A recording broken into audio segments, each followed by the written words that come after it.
सह वीर्यङ्करवावहै तेजस्विनावधीतमस्तु मा विद्विषावहै। ॐ शान्ति शान्ति।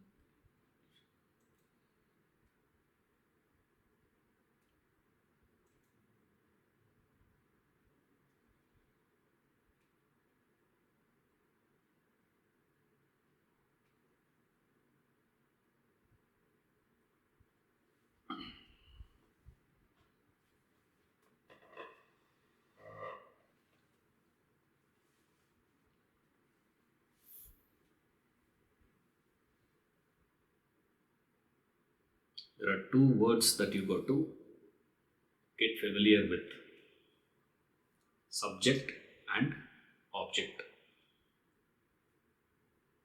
And subject is taken from two different angles. One is in the relative sense, another one in the absolute sense. So, subject in the relative sense is the mind, and subject in the absolute sense is the pure consciousness, self, or sakshi, what we call as. And that's how we are going to discuss now. Based on these two angles, we will have the discussion. Now, why these two angles is, the idealism and the realism takes subject to be the mind only. And because they take mind to be the subject, they get into many trouble, both of them. That is where Vedanta comes and says, no, the real subject, absolute subject is not the mind, it is the pure consciousness, or the self, what we call as Atman, Sakshi and all that. So, therefore we are studying this idealists and the realists. According to them, subject is only the mind. There is no Sakshi or pure consciousness as far as they are concerned. You see, there is no necessity for you to bring in pure consciousness apart from mind, because according to them, mind itself is a self-conscious entity. This is their contention. Why unnecessarily you are bringing in one more? It's not necessary. Mind itself is a self-conscious entity. But then Vedanta comes and says, no, it is not. Your own experience proves that. What is experience? In deep sleep, the mind is not conscious that I am in deep sleep now. You say, I was in deep sleep. I had a good sleep. You never speak in the present continuous. I am in deep sleep. Now, how is it that mind is not able to register, but at the same time you are able to recollect? Therefore, we say there is something other than the mind that is recognizing and registering the absence of mind. Since the mind is coming and going, appearing and disappearing, we go back to the basic principle. There is something other than the mind that is making the mind, giving the sentiency to the mind, giving the awareness to the mind. So the mind carries only a borrowed awareness. It is not original. This is the contention of Vedanta when it comes to the basic definitions of subject and object. So therefore, from the absolute sense, if pure consciousness becomes the subject, then what becomes the object? Mind, etc. Mind, senses, and the world of material objects. All that becomes. But this is the position of Vedanta. But this is not the position of idealists or realists. So, idealist stand and realist stand is very different. Now, when it comes to this idealism and realism, there is a fight between these two fellows. The argument they have is this: whether the structure that is out there imposes itself in mind, or the mind imposes the structure outside. Which is true? Idealism says it is the mind that imposes the structure outside. There is nothing outside. This is the basic stand of idealist. And of course, he says there are many branches are there. In idealism itself, there are branches. Similarly, realism also has branches. Right?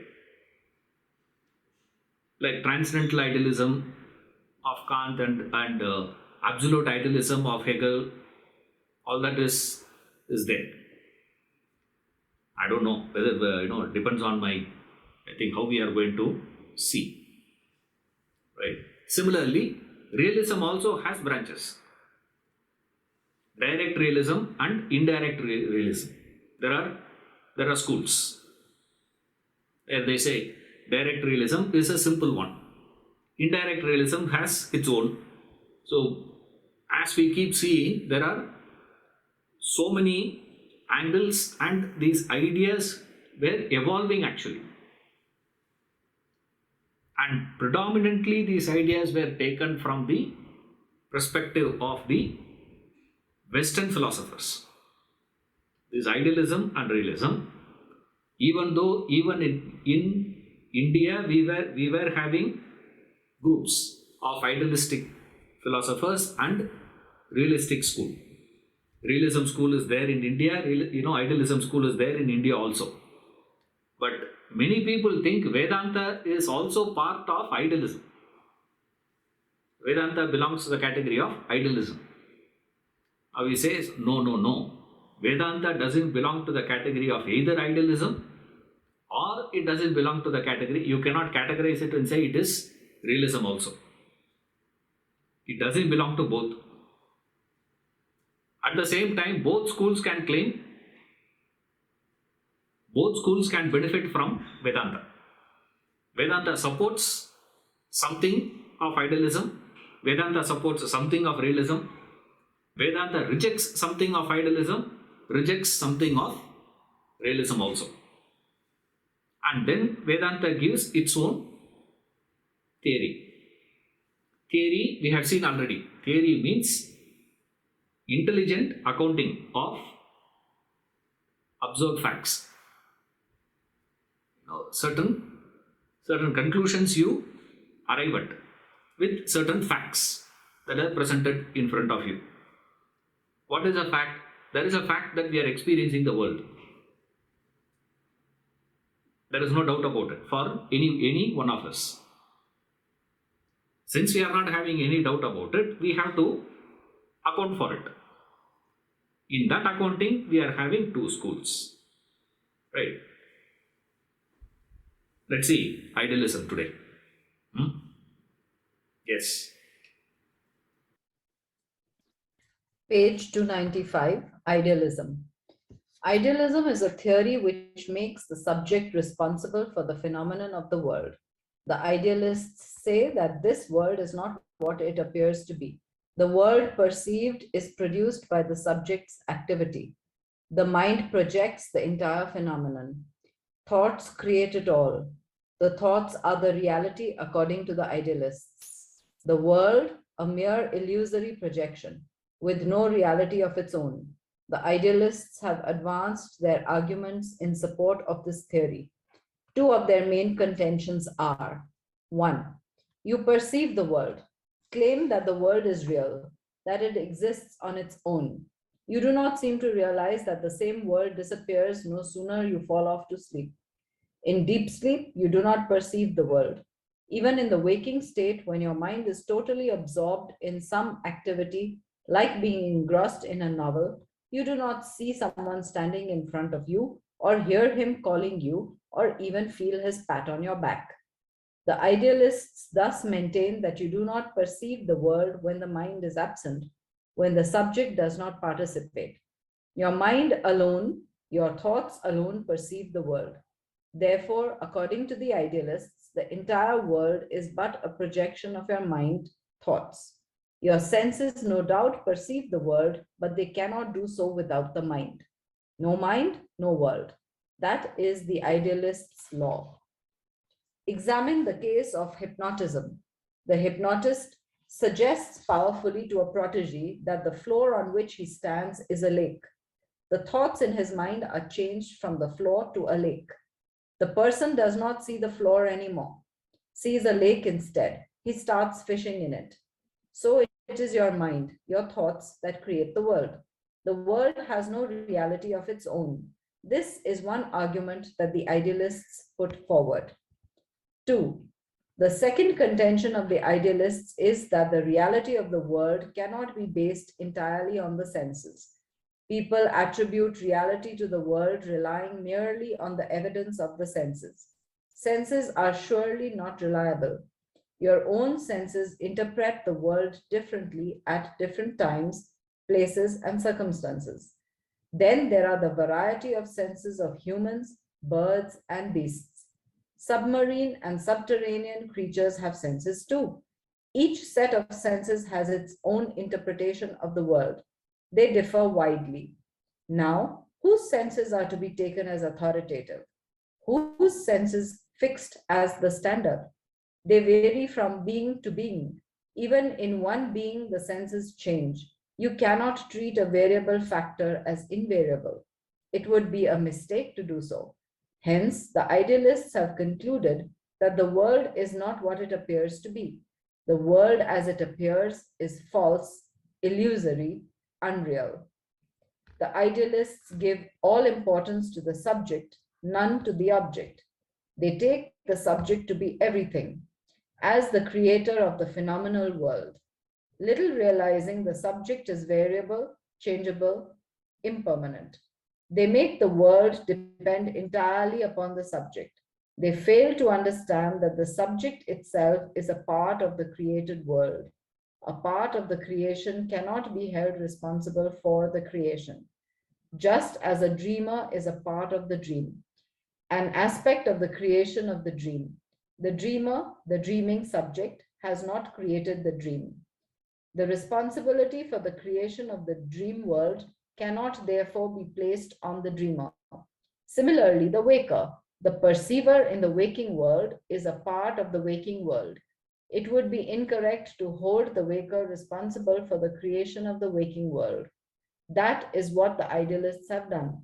The waker and the world that he experiences are parts of the same creation.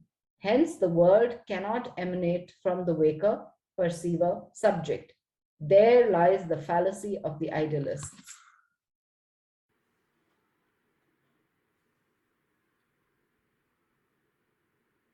No mind, no world.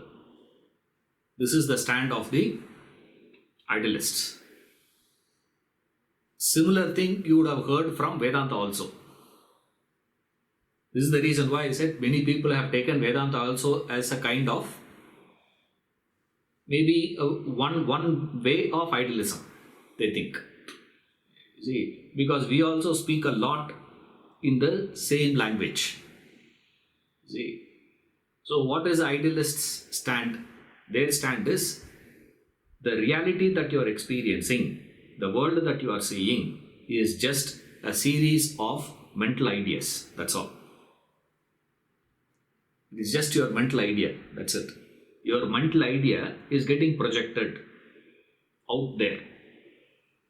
It is a blank screen on which a projector projects the movie in a cinema theater. Same way, what is out there is black, nothing.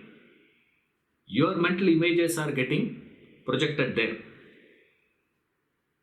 This is the stand of the idealists.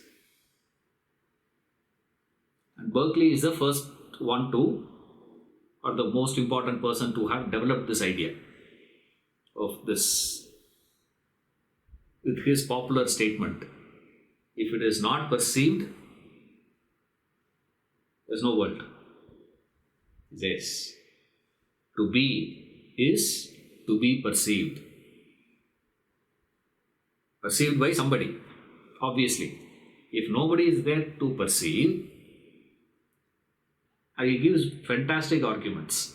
And he starts off so eloquently, and then he gets into a trouble.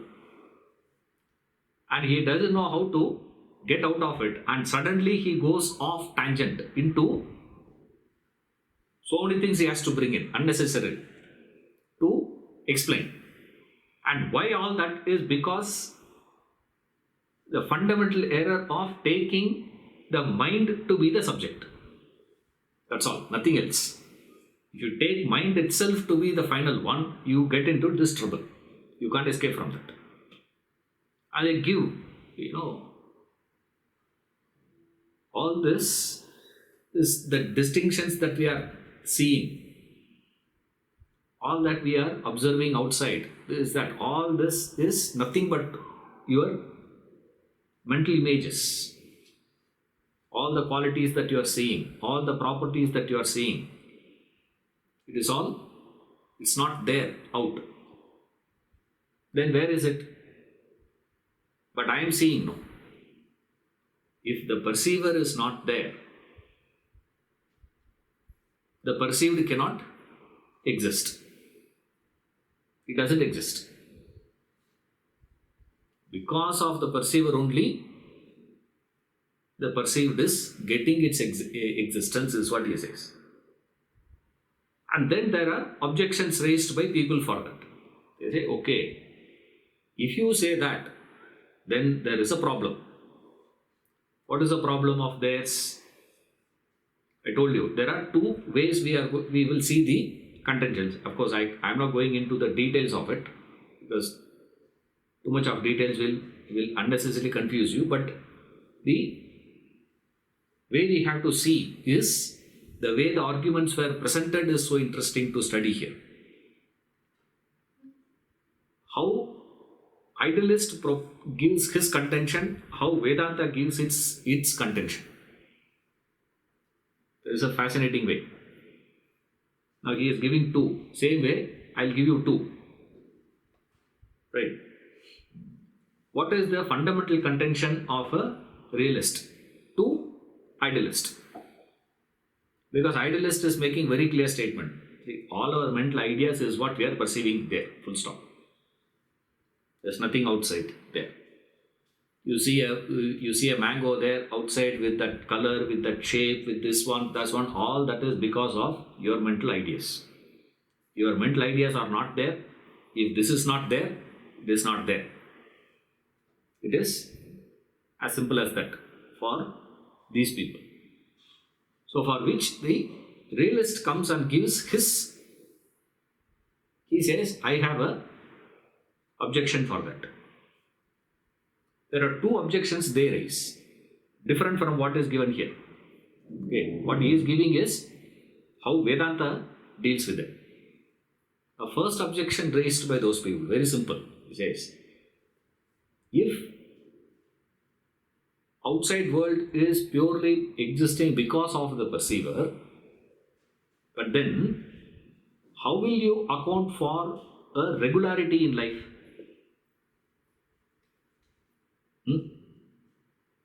There is a continuity, right? You get up in the morning, you get ready, go to office. When you come back, your bed size is the same, the room size is the same, the painting is the same, where you have left your phone is in the same place, this is in the same place, that is in the same place. Everything is in its own place. The room is same when I come back. And it is not just happening one day, it is happening all the time. Right? Therefore, when I am not there, if that is not there, my mind has changed, my things have changed, which means when I come back, my mind is no longer liking square or rectangular bed. Suddenly I wanted to have a round bed. Circular bed. Does it change that way? No. It is continuing to exist, which means morning when I saw it was there, evening when I come back it is same, therefore it must have existed during that period also. Otherwise, how will you account for the continuity? You cannot account for that continuity. So, there is a problem in your theory. Yes. Problem number 1. Problem number 2, we find there is the argument of the gaps in our experiences also. What is a gap of experience? I am standing, I light a candle, I go outside. Somebody calls me and I go outside and keep talking to those people standing in the street for 1 hour. When I come back, the candle wax is melted, right? It is melted. It has come to the exact point where it would have melted for 45 minutes. If a candle were to be lit for 45 minutes, whatever would have happened to that candle has happened to it. Which means, even if I am not there, candle is melting, no. According to idealism, what should have happened?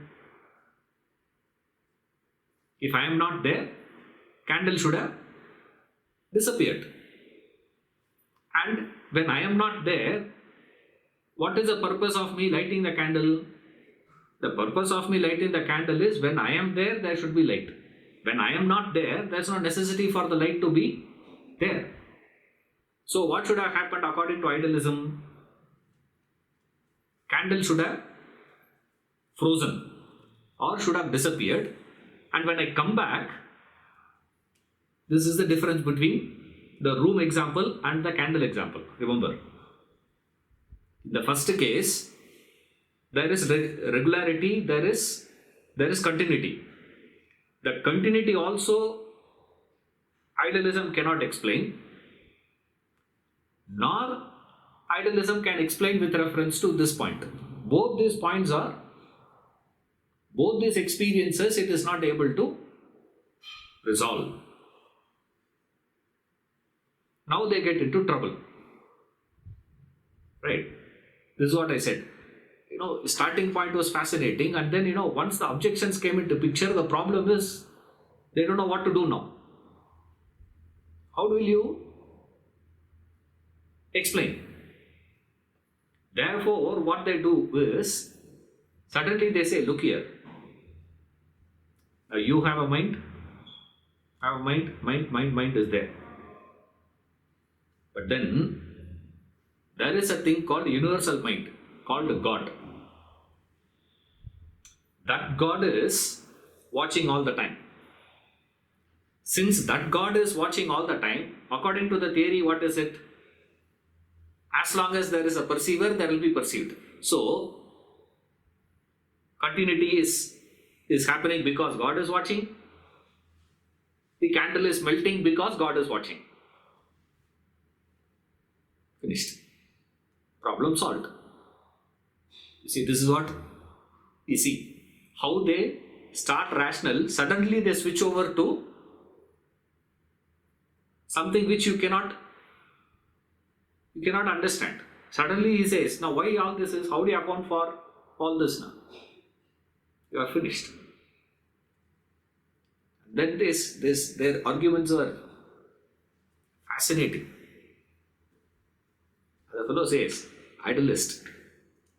Only one point they raise actually.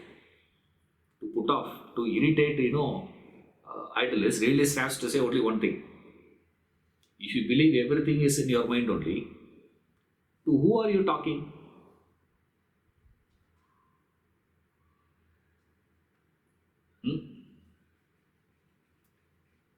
According to idealism, if you subscribe to idealism, you are all what? You are all projection of my mind only. And then you are arguing with me. Imagine that you are a realist, you are arguing to me, and I am countering that argument to you. Means what? I am engaging in a conversation with you, I am engaging in a debate with you. Itself, dialogue with you itself means what? You are existing apart from my mind, isn't it? I am acknowledging that, no? This is the fundamental problem of idealism. To me, this is far more valuable argument than the rest of it, what these people give. This is my personal, favorite one. Right? Now, based on this only, we develop how Vedanta is different from idealism. See, unless you understand this objection, idealism can never give an answer to this objection. Because according to you, if I am just a projection of you, then you project me also to be idealist. No. Everyone is only idealist. Full stop. There is nobody realist. Then why are you having a conversation with me? To whom are you writing a book? With whom are you trying to convince? Because according to you, everybody is your own projection only. No. Project everyone to be this problem solved. Yes, no, it doesn't work like that. And then they build further. Say, for this there is a counter. And then idea gets further refined. From what John Locke gives as a basic one, Berkeley builds. From what Berkeley builds, Immanuel Kant builds. From what Kant builds, we find Hegel building. And all of them were building. And more they build, weaker the building becomes. Why? That's where Vedanta comes and says, are all trying to put up a huge edifice without realizing the foundation itself is faulty. On a wrong premise and a wrong foundation you are going about. What is that? Two things you are making a mistake, he says.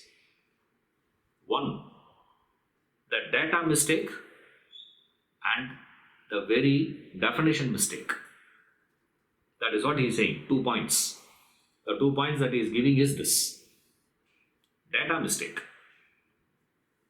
Second one is the very definition that you are having is also wrong here. See. So first thing he says is now I'm not getting, slowly I'm getting tempted to move into, how Kant, further builds it. He says, yeah, correct. Just to satisfy these fellows, immediately he says, yeah, that is correct. But what is happening is, the world is outside, there is something there, but you cannot see it. You will never know it. Suddenly he creates a new terms. What is out there is called a nomina, and what you perceive is called a phenomena. So what is that nomina? Nomina is the things in itself. The things in itself and by itself, which you can never experience. They are standing away from you. And then through the temporal aspects of the filtering of time and space, you get the perception done. This is called a transcendental idealism, to put it in a simple word. And then further there is a problem with that. Then Hegel comes and gives an absolute idealism, where he says, no, even this is not complete. There is a problem with this, the distinction between how can you divide. Where is the proof? The moment you say the things in itself or phenomena is beyond the things, on what basis you are projecting the existence of that? Therefore, that becomes a problem. So, Immanuel Kant is not actually resolving the problem of continuity. He is not resolving the problem of the gaps in our experiences. This transcendental idealism is also not giving us those details. So, what to do now? This is where our, Hegel comes. He comes further and says, no, man, this is the one. Why? Don't unnecessarily put a veil of perception. It's like, perennially there is a veil, there is a screen. You are perennially standing this side, the world is on the other side. So whatever you are seeing filtered by that veil. So we can perceive the world out there only through that thing, indirectly. And we never have an access beyond that appearance. And how do you know? Who's asking is Hegel is asking it. That's the best part. And he is also an idealist. So don't think it is only realist will have an objection to idealist. No. The one who is giving idealism itself will have an objection to idealism. Exposing the things. That is how subject gets further built. See, when you go to realism, we will see what all the problem realists face. Right? Now, here it is interesting to see how this idealists. So he comes up with the idea. What is it? He says, don't simply project things like that. All the conclusions have to come into picture only through rational. You can come to an idea with a rational thing. How that is arrived, he gives a theory. How he says the whole thing comes through this dialectic. He brings in this idea. What is dialectic? There is nothing. Dialectic no. Just simply, his words are highly complex. Hegel's, works is a simple thing. I don't know why he is complicating it and presenting it. He could have just said that simply. It is so interesting to see. All that he is saying is, see, how we arrive at the things is only through this ideas. Now, you are discussing only with reference to this tree, you are discussing with reference to mango, whether you are discussing whether a building is there or not. There is no transaction with that man. Interaction is not happening with them. Interaction is happening. The reality problem we have more in terms of the human. Discussion has to be done with reference to the human things, such as culture, tradition. Is it tangible or intangible? You see culture, tradition, values, do they exist or not?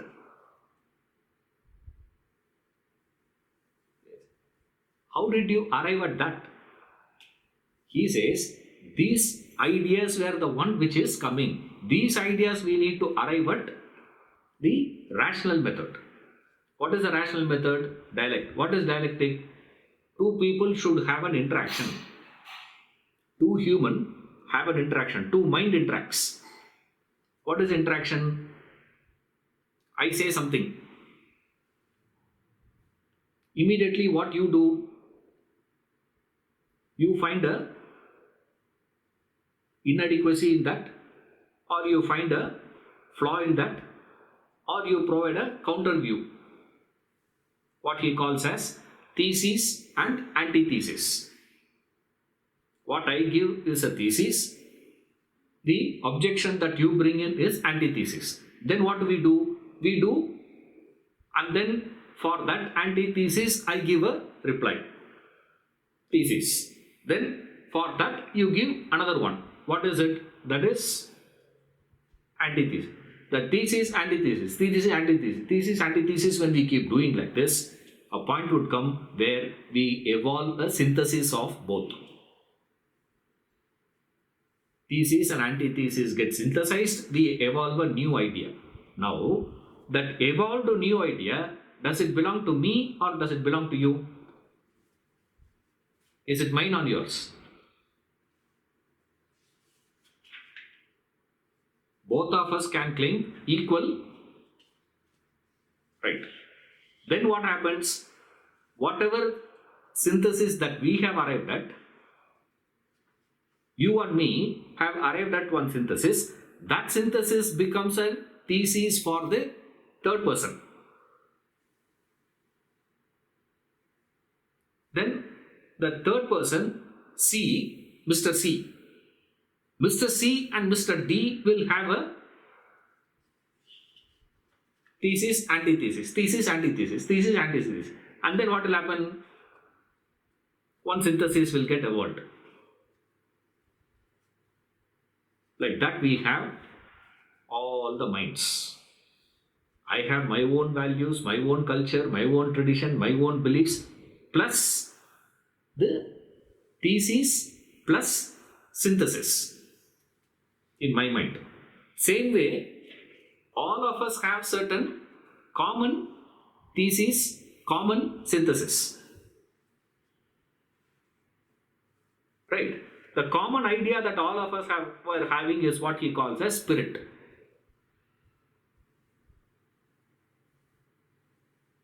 You have to get all these things to understand how this man has simplified that ideas.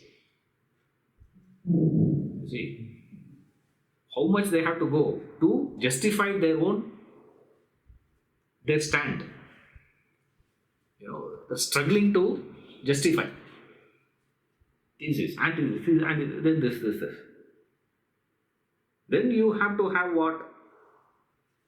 All that current ones, this generation's minds, synthesis, values, becomes a thesis for the next generation. And then the next generation, then the next generation, then the next generation. This will continue until a point will come where we arrive at that absolute truth. So all this is where, not outside, it is all in the mind only. This is what we are transacting with. All that collections is the subjective minds, is the spirit, and then there is a thing called objective spirit, which is called God. Suddenly he starts fusing Berkeley and he takes up Kant and how to mix all that together and give one system, which is referred as absolute idealism.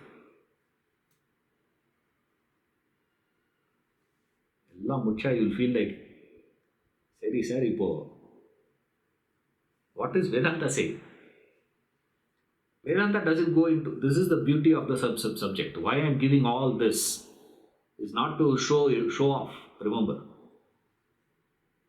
What you need to understand is, there is no necessity for you to go into exposing what is wrong and what is right by meandering, creating new words. It's not necessary at all. All that you have to go to the basic foundations, basic principles.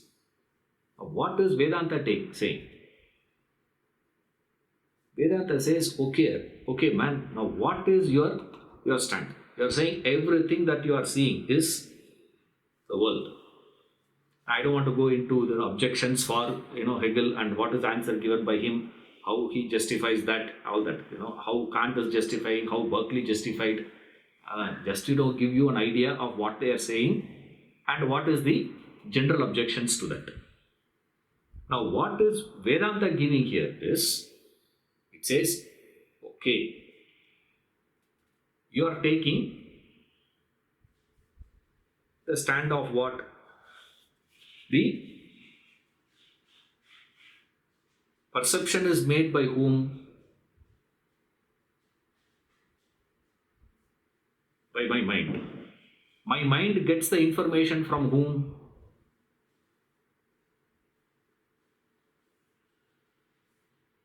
My mind is getting information from the senses. Now the question comes is, which sense? Which sense is the correct one? Whose senses are to be taken as a standard? Right? Because our eyes are designed in a particular way. We see something.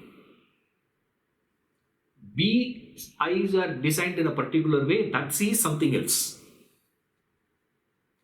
Owls' eyes are designed in a particular way that sees some way. We smell certain things. Dogs smell certain things. Now, whose sense of smell is to be taken as a standard to define? On what basis we are having, or who has given the authority to us to say human senses are to be treated as a standard to discuss? Human senses, when we say human mind, included that, remember. Right? If human senses are to be, then the question comes is which mind? If you say it is the mind's projection, which mind's projection? Even in the same person, one sense gives one report, another sense gives a contrary report. Which sense you are going to take as valid? Like famous example I give is this. My favorite is this. The reflection of water. They show the example, no?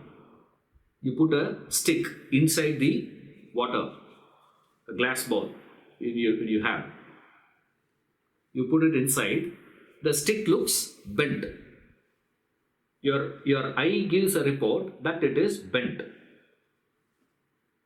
But when you put your fingers inside and check the stick, your senses, your skin gives a report, your hand is giving you the report that there is no bend. Your eye is giving the report it is bent, your hand is giving the report there is no bend. Now which one you are going to take as a standard? Now whose sense is going to be, which sense you are going to validate? Even if you say, sir, human beings are the highly evolved creatures and therefore we have the authority, the best evolved one will be always given the priority. Obviously, this, that and all that, even if you say, even in human, which human? Everyone is human only. Which human? Even if you say, no, man, it is only one individual you are talking about. This is how we are evolving the idea. Remember this. Among all the creatures have senses, human. Amongst human, one man. Who is that? Obviously, that's me. Ishwaran senses alone should be taken as a standard. Even in Ishwaran, eye is saying one thing, the hand is saying another thing. Which one Ishwaran is going to listen to now? Follow. On what basis?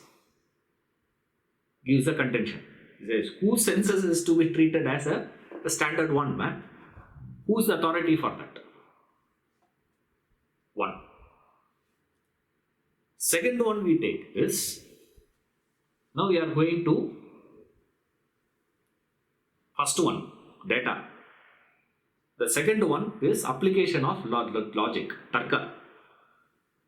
Now tarkic, this logical, attack he is giving. Another one. The second point he is giving here is this. Even though not so much of detail, but this is the basic one. The second one we have is, you are taking a variable factor to be a fixed one. Isn't it? Your mind changes, no?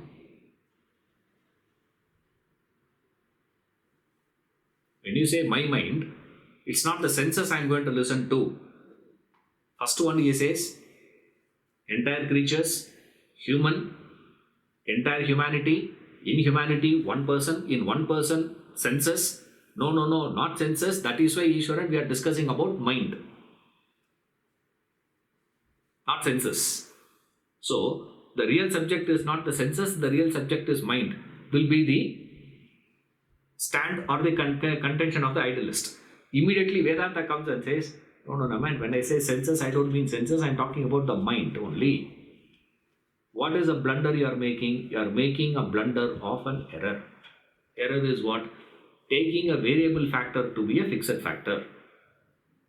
Because the mind that you had when you were a child, the mind that you have when you were a teenager, the mind that you have as a middle-aged person, mind that you have as an old man is not the same. But you are saying, mind. Now, you are taking the mind to be constant. You have to keep it as constant. If you are not going to keep it as constant, then you are completely out. Your entire stand will not be there. There's no basis. There's no grounds for your argument. So he says, now which part? Mind is also variable. If the world is changing, equally the mind is also changing. This is also changing, that is also changing. Now we can't discuss here in terms of rate of change. The rate of change of mind. Now one day we can say the rate of change of mind is so rapid, so fast than the world changing. My mind will change just like that. As I am talking to you, as I am having a fantastic conversation, all that, comes and gives a coffee which is too hot for me to drink. And it is my mistake to have drank. All Buddham, Saranam, Gacchami, everything goes out of window. World is Maya, illusion and all that. Don't you know how to keep coffee? Like that my mind has changed.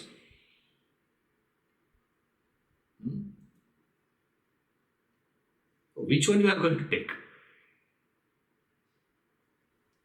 Now, idealist is making a mistake of what? The changing mind to be a changeless mind. The premise is wrong. Since your premise itself is wrong, your conclusions can never be correct.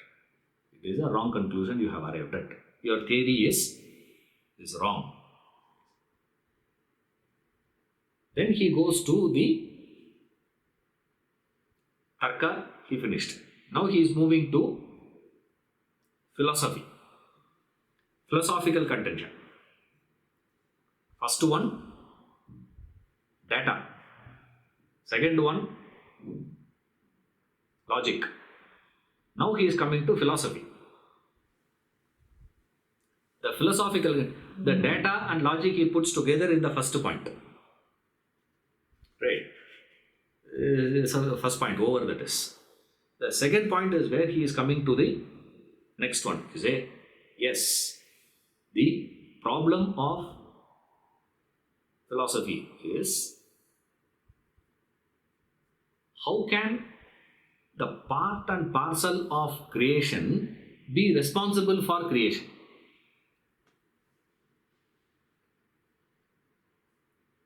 For which Vedanta gives this argument of dream. The dreamer and the dream world came together. The dream world and the dreamer, the subject, dreamer, the object, the dream world, are part and parcel of the dream. When you say dream, dream is equal to what? Dreamer plus dream world. This is the dream. You cannot isolate the dreamer out of it, nor can you isolate the dream world out of it. Both you cannot isolate and discuss. And how can the dreamer who is part of the dream be held responsible for the dream? Not possible. Then who is responsible for the creation of the dream?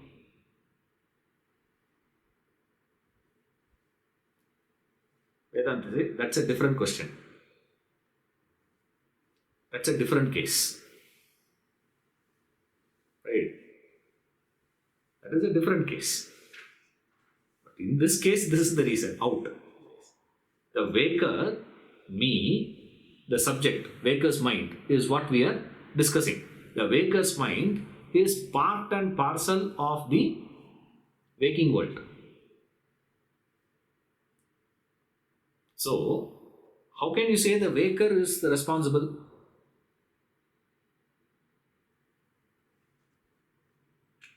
If dreamer cannot be held responsible for the dream world, then you have no reason to argue that waker is responsible for waking world. Then who is responsible, sir? And this is, come to me, I will tell you. You don't worry, I will answer it. Vedanta has an answer. But idealism doesn't have an answer for that. Vedanta says, I will explain. I will give you account of how the dream world got created. I will give you the account of how the waking world also got created. Psychology will say, dream world is accounted by psychology from the waker's mind. Vedanta says, no. That is not a complete explanation. Don't ask me, sir, what is objection there and all that. No, okay? Don't worry about it. Dream. For the dream world, the psychology gives an explanation. What is the explanation of psychology? All the thoughts of the waking is projected in the dream. That's all. Vedanta says no. The dreamer and the dream world, waker and the waking world, both were projected out of vasanas, which is referred as ignorance, avidya. It is a projection of that. We will see that in the next chapter. Right? In the study of illusions, we will study that more in detail. But as of now, since the objection is raised, how does Vedanta solve this issue? Now, there is no point just giving you an objection and moving away with it. If I have raised an objection, I should have a satisfactory theory to explain that off. My objections I should be able to explain. If I am not able to explain my objections, what is the point of raising that objection? See, so philosophical explanation given by Vedanta is, look here, the whole world is created, the entire dreamer and the dream world appeared simultaneously. Similarly, the waker and the waking world appeared simultaneously. Right? Then comes what? For the appearance of the waking world, you cannot be holding waker responsible for it. Then who? Something beyond the two. Exactly like the dreamer and the dream world cannot be held responsible. The dream world's creation cannot be put on the shoulders of the dreamer. Then who? Obviously someone beyond the dreamer and the dream world. So, beyond waker, waking world, beyond dreamer, dream world is the same thing. That is referred as vasanas. That is referred as avidya. That's referred as ignorance. That is referred as non-apprehension. That is referred as causal body. That is referred as bliss sheath, etc. In different contexts, we use different names to refer to the same thing.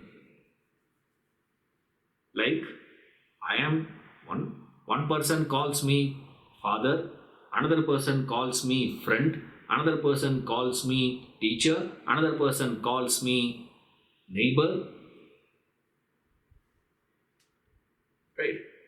That doesn't mean I am different place. Same fellow only. But same fellow is referred differently by different people. Why? Because of the angle of relationship I have with those people. Similarly, the angle of discussion that we are having, we use different words.